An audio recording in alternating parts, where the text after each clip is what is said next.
비행기가 생겨나기 전에 우리는 다른 나라와 무역을 하고 이동할 방법이 배를 타는 것밖에 없었어요. 그러다 보니 배에 물건과 사람을 잔뜩 싣고 바닷길을 통해 다른 나라로 이동하게 되었는데요. 물론 비행기가 생겨난 이후부터 현재까지도 배는 인류에게 있어 가장 활발한 운송수단으로서 전 세계의 바다를 누비고 있습니다. 그런데 분명 이렇게 온 세상이 이미 바닷길로 연결되어 있고 이 지구에서 인류가 가지 못할 바다가 없을 텐데 아직까지도 모든 선박의 선원들이 가기 두려워하고 어떻게든 피하고 싶은 바다가 존재한다고 해요. 그 바다의 이름은 바로 드레이크 해협인데요. 이 드레이크 해협은 과거부터 많은 배들의 무덤이 되어 왔고 심지어 최근까지도 배들이 침몰하거나 사라지는 일들이 비일비재하게 발생하고 있다고 하는데, 그래서 이번 시간에는 대체 이 드레이크 해협이 뭐고 어쩌다 모든 선원들에게 공포의 대상이 되어버린 건지 그 이유에 대해서 저와 함께 아주 쉽고 간단하게 알아보겠습니다.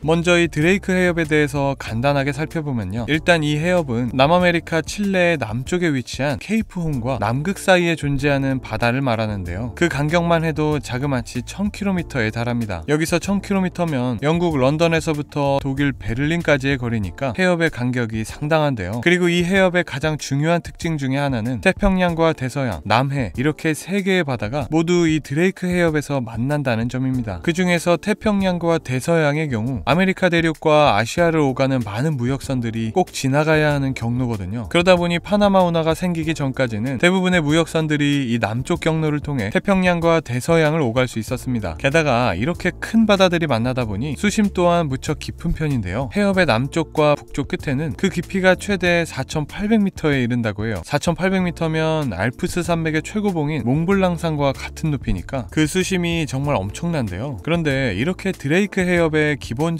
재원만 보았을 때는 모든 선원들이 두려워할 정도로 위험하다는 생각이 들지는 않는데, 그렇다면 대체 이 해협의 어떤 점들이 이곳을 위험한 바다로 만든 걸까요? 먼저 전문가들은 드레이크 해협이 위험한 이유로 많은 유량과 강한 유속을 꼽고 있습니다. 유량은 말 그대로 물의 양이고요, 유속은 물의 속도를 의미하는데요, 앞서 살펴본 것처럼 이 해협에서 차가운 남해의 바다와 따뜻한 대서양 그리고 태평양이 만나게 되잖아요. 이렇게 세 개의 바닷물이 모이다 보니 이 해협은 세상에서 가장 많은 양의 물이 흐른다고 해요. 그 흐르는 양만 리터로 계산해보면 1초에 무려 153조 리터, 숫자가 너무 커서 감도 잘 안 오시죠? 이 정도 양이면 지구상에서 가장 많은 물이 흐른다는 아마존강에 비하면 무려 600배에 달하는 수준이라고 합니다. 이렇듯 드레이크 해협은 지구상에서 가장 많은 물을 보유한 바다이기도 하지만 가장 빠른 물을 보유한 바다이기도 한데요, 이 해협에는 남극순환 해류가 흐르고 있기 때문입니다. 남극순환 해류는 세계에서 가장 강한 해류 중 하나로 그 유속이 매우 빠르기로 유명하거든요. 이 해류는 남극 대륙을 둘러싸고 동쪽으로 흐르게 되는데요, 이 힘이 얼마나 강력하냐면 많은 유량과 빠른 유속의 힘만으로 대서양, 인도양, 태평양을 연결하는 세계에서 가장 큰 해양순환 시스템을 형성한다고 합니다. 쉽게 말하면 이 드레이크 해협을 흐르는 남극순환 해류가 전 세계 바닷물의 컨베이어 벨트와 같은 역할을 한다는 거예요. 그만큼 강력하다는 얘기인데요, 즉 누군가 이 드레이크 해협을 배를 타고 건넌다는 말은 세상에서 가장 많은 유량과 빠른 유속을 자랑하는 세상에서 가장 위험한 바다를 건너야 한다는 얘기가 됩니다. 여기까지만 봐도 누구든지 이곳을 건너고 싶은 생각이 전혀 안 들 것 같은데요. 그리고 이러한 해협의 유량과 유속 말고도 드레이크 해협을 가장 악명 높은 바다로 만든 건 바로 해협 상태의 급격한 변화인데요, 이 드레이크 해협에는 두 가지의 상태가 존재한다고 해요. 첫 번째는 드레이크 호수의 상태이고요, 두 번째는 드레이크 쉐이크의 상태인데요, 첫 번째 상태인 드레이크 호수의 상태는 말 그대로 해협의 상태가 매우 고요하고 잔잔하며 파도가 거의 없어서 정말 호수에 가까운 모습이고요, 두 번째 상태인 드레이크 쉐이크의 상태는 호수의 상태와 달리 파도의 높이만 해도 약 18m가 될 정도로 거칠고 불안정하다고 해요. 18m면 우리나라에서 아파트 6층 높이거든요. 파도가 아파트 6층 높이로 다가온다면 너무 무서울 것 같죠. 이렇듯 드레이크 해협은 호수처럼 잔잔하다가 또 갑자기 아파트 6층 높이의 파도가 치고 또다시 호수처럼 잠잠해지기도 하는 등 정말 변화무쌍한 모습을 보인다고 합니다. 이렇게 되면 이 해협을 항해하는 선박의 입장에서는 도저히 바다의 컨디션을 종잡을 수가 없으니 언제 어디서 갑자기 배를 침몰시킬 만한 높은 파도가 칠지 예상할 수조차 없겠죠. 이러한 드레이크 해협의 변화무쌍함 또한 많은 선원들에게 두려움으로 다가오고 있어요. 전문가들은 드레이크 해협의 변덕이 이렇게 심한 이유로 다양한 해류의 충돌을 꼽고 있는데요, 드레이크 해협은 차가운 남극순환 해류와 남태평양 및 남대서양의 따뜻한 해류가 만나는 지점이잖아요. 그리고 이 각각의 해류들은 가지고 있는 온도와 염도, 산소 함량 등 많은 요소들에서 차이가 존재할 수밖에 없어요. 한 예로 해협의 해협의 연평균 기온을 따져보면 북쪽은 섭씨 5도일 때 남쪽은 영하 3도를 기록하기도 하는 등 극명한 기온 차이를 보이기도 하고요. 물의 온도 차이를 살펴보았을 때에도 북쪽은 섭씨 6도일 때 남쪽은 영하 1도를 기록하기도 했거든요. 웬만하면 쉽게 온도가 변하지 않는 바닷물의 특성을 고려했을 때 이 정도의 차이는 정말 크다고 볼 수 있습니다. 결과적으로 이렇게 각기 다른 해류들이 드레이크 해협에서 만나서 뒤섞이게 되면 갑작스러운 해류와 강한 바람, 심하면 강한 소용돌이가 몰아치는 등 전혀 예측할 수 없는 해상 조건을 만들게 되는 거죠. 이렇듯 드레이크 해협이 가지고 있는 고유의 해류와 다양한 특성들은 많은 선원들이 드레이크 해협에 들어오는 것을 꺼리게 만들고 있는데요. 그럼에도 이러한 위험 요소들을 무릅쓰고 누구든지 충분히 해협 횡단에 도전할 수는 있잖아요. 운이 좋으면 드레이크 호수 상태에서 해협을 건널 수도 있을 테니까요. 하지만 설사 그렇게 운이 좋다고 할지라도 웬만하면 한 번 더 생각해보는 게 좋을 수 있습니다. 바로 혹시 모를 비상 상황 때문인데요. 영상의 지도에서 보시면 아시겠지만 이 드레이크 해협은 어찌 보면 지구상에서 가장 외로운 곳 중 하나입니다. 해협 한가운데를 지나면서 보면 가까운 곳에 작은 섬과 같은 육지가 있다거나 도움을 요청할 작은 마을조차 존재하지 않죠. 그러한 상황에서 만약 해협을 건너던 중 배가 고장이라도 나면 어떻게 될까요? 아마도 모든 발생한 문제들에 대해서 누구의 도움 없이 스스로 해결해야 할 거예요. 절대로 배가 고장나는 일이 없도록 몇 번은 다시 점검해야 할 것이고 절대로 먹을 것이 떨어지는 일이 없도록 충분히 여유 있게 식량을 준비해야 할 겁니다. 발생할 수 있는 모든 가능성에 대비해야 하는 거죠. 만약 놓치는 것이 조금이라도 생긴다면 바로 생존의 문제로 이어질 수 있으니까요. 자, 그러면 정말 빠뜨리는 거 하나 없이 완벽하게 준비를 끝냈다고 가정해 볼게요. 그러면 이 배는 해협에서 안전한 걸까요? 모두가 예상하셨겠지만 절대 그렇지 않을 겁니다. 갑자기 드레이크 쉐이크의 상태로 진입할 수도 있고 온도 차이에서 오는 소용돌이가 몰아칠 수도 있거든요. 만약 그런 일이 생긴다면 분명 배는 결국 파손되거나 뒤집혀서 깊은 바닷속으로 들어가게 될 가능성이 높습니다. 물론 이렇게 물에 빠지는 일이 발생하더라도 잘 준비해간 구명조끼도 착용하고 자신의 위치를 주변에 알릴 수 있도록 조명탄도 하늘에 발사하면서 구조를 기다리면 생존할 가능성도 있어요. 하지만 그러한 영화 같은 구조 순간은 최소한 이 드레이크 해협에서 기대하기는 어려울 겁니다. 바로 극도로 추운 온도 때문인데요. 기본적으로 해류의 남쪽에 위치한 남극은 대부분이 얼음과 빙하로 이루어져 있고요. 겨울철에는 영하 80도에서 90도까지 내려가는 등 세계에서 가장 추운 지역으로 알려져 있거든요. 그리고 남극 바다에서는 이러한 남극의 차가운 얼음과 빙하가 바닷물에 녹는 현상이 해빙이 끊임없이 일어난다고 해요. 그러다 보니 바닷물이 따뜻해질 틈이 없습니다. 여기에 더해서 앞서 살펴본 남극 순환 해류 또한 드레이크 해협의 추운 온도에 크게 기여하고 있는데요. 이 해류는 차가운 남극의 물을 북쪽으로 밀어주는 역할을 하거든요. 그러다 보니 남극의 차디찬 바닷물들이 해류를 따라 북쪽으로 이동하며 드레이크 해협의 수온을 극도로 낮추게 되는 거죠. 이렇듯 드레이크 해협의 온도는 남극과 관련한 다양한 요소들로 인해 극도로 낮은 온도를 유지하고 있는데요. 이렇게 온도가 낮다 보니 누군가의 배가 드레이크 해협에서 전복되고 물에 빠지게 된다면 아무리 구명조끼가 있고 조명탄이 있다고 한들 오래 버티지 못할 가능성이 높습니다. 이 정도면 이 드레이크 해협은 건너지 말라고 만들어 놓은 게 아닌가 싶은 정도인데요. 그렇다면 과거부터 이렇게 드레이크 해협의 악명이 높았다면 역사적으로 이 해협을 건너려고 했던 사람은 아예 없었던 걸까요? 물론 그런 건 아닙니다. 이러한 드레이크 해협의 엄청난 난이도는 일반적인 상업 목적의 배를 타는 선원들에게는 공포의 대상이었지만 모험을 꿈꾸는 탐험가들에게는 도전의 대상이었거든요. 과거 어떤 시도가 있었는지 간단히 살펴보면요. 먼저 1902년 영국의 탐험가였던 로버트 펠콘 스콧은 자신의 팀을 이끌고 이 드레이크 해협을 건너 남극에까지 닿고자 시도했었는데요. 하지만 당시 해협의 기상악화로 인해 남극의 근처도 가보지 못한 채 포기해야 했었죠. 이러한 1차 시도의 실패 이후 그는 다시 한번 해협을 건널 수 있도록 해협에 대해서 더욱더 연구하고 최악의 시나리오를 가정해 연습하는 등 오랜 기간 만반의 준비를 하게 되었는데요. 그렇게 첫 번째 시도 후 8년 뒤인 1910년 로버트 펠콘 스콧은 다시 한번 남극을 향해 배를 띄웠고요. 잘 준비되어 있던 스콧과 팀원들은 결국 해협의 다양한 위협을 이겨내며 남극에 도착하게 됩니다. 정말 역사적인 순간이 아닐 수 없는데요. 포기하지 않고 철저하게 해협 횡단을 준비했던 그들의 노력이 빛을 발하는 순간이었습니다. 그리고 이 드레이크 해협을 건너 반드시 남극에 도달하겠다며 각오를 다진 남자가 있는데요. 그 남자의 이름은 바로 어니스트 셰클턴. 셰클턴은 평소 탐험에 있어 스콧과 보이지 않는 경쟁을 하고 있었다고 알려져 있는데요. 사실 1908년에 셰클턴도 스콧처럼 해협을 건너 남극 횡단을 한번 시도했었거든요. 물론 아쉽게도 그 당시 해협의 기상이 도와주지 않아 어쩔 수 없이 포기하고 돌아오긴 했지만 셰클턴의 해협 횡단에 대한 의지는 그 누구도 꺾을 수 없었습니다. 그렇게 첫 번째 횡단 후 6년 만인 1914년 셰클턴은 드레이크 해협을 건너 남극에 도달하기 위해 여러 승무원들과 함께 인듀어런스 호라는 배로 출항하게 되었는데요. 여기서 재밌는 건 셰클턴은 일단 해협을 건너 남극에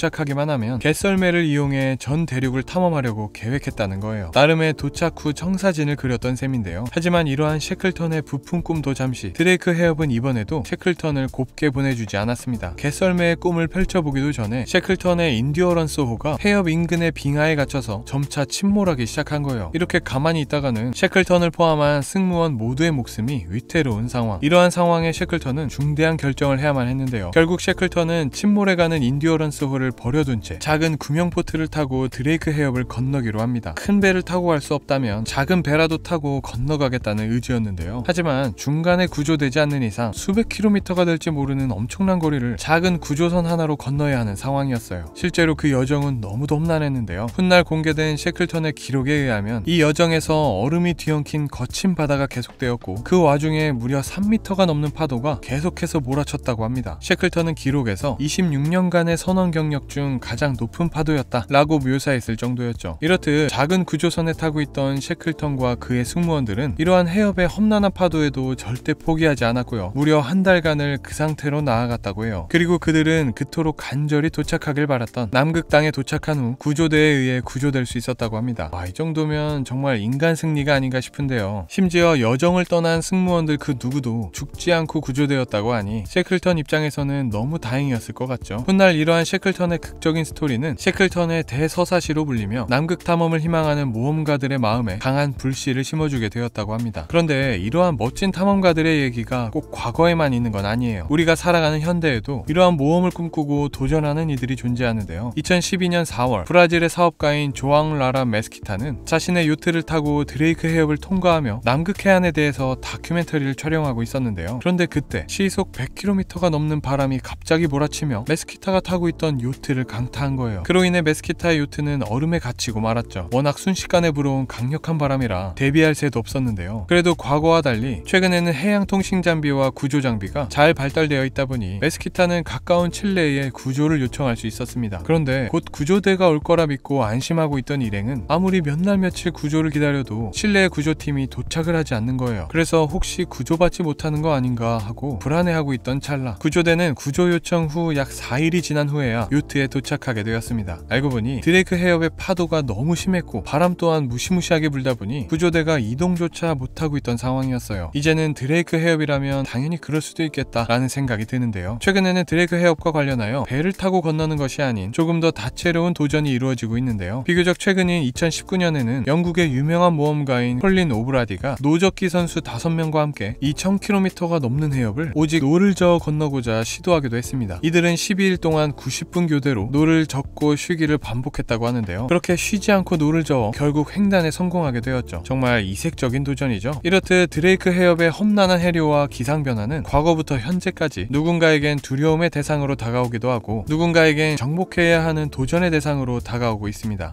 지금까지 지구상의 모든 선원들이 두려워하는 바다 드레이크 해협에 대해서 간단하게 살펴보았습니다. 사실 서두에서 말씀드린 것처럼 이제는 파나마 운하가 생겼기 때문에 대서양과 태평양을 오가기 위해 이 드레이크 해협을 지나야 할 일은 거의 없는데요. 그럼에도 이 해협은 아직도 모험을 찾고 도전을 추구하는 이들에게는 가장 정복하고 싶어지는 목표가 아닌가 싶습니다. 오늘은 여기까지고요. 지금까지 지식세포였습니다. 감사합니다.